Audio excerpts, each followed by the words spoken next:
Okay, magandang hapon. Kararating lang namin dito sa Surigao, Port of Surigao. Galing kami ng Castilla, Sorsogon. 28 hours travel by sea, together with Mr. President Kim Jong-un. Hindi pa kami makadunggo kay may mga nakadunggo pa na barko. Antayin pa namin may umuli sa mga yan bago kami makadunggo or makadaong.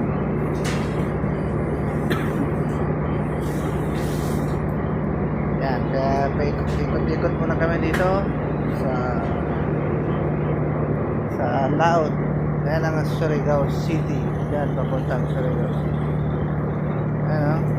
Oh. Hindi man kami makadunggo.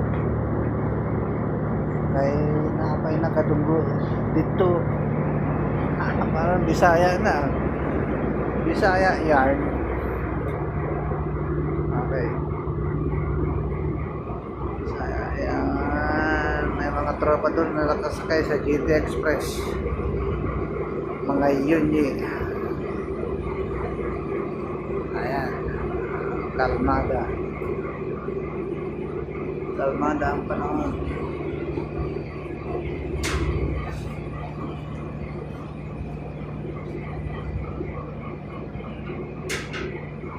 Alam ko anong oras pa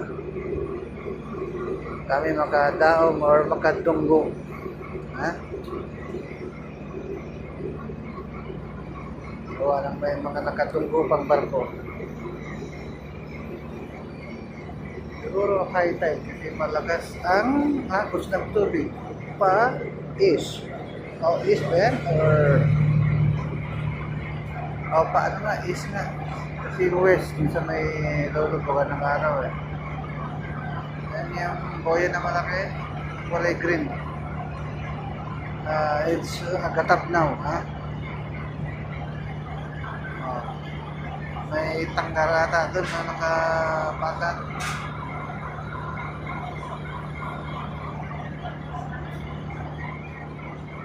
Ayan yung boya na solar power.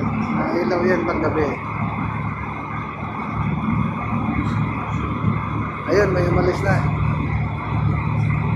Umalis na yung Montenegro, dudunggo na kami or dadao na kami sa Port of Lupata, Surigao del Norte, Caraga Region. Okay, iikot na to para dumaong. Ay, salamat, may umalis na.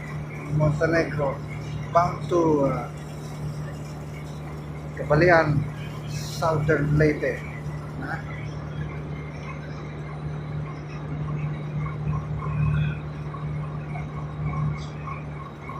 Okay, hanggang dito lang muna yung video natin guys. Till next time. Chup chup.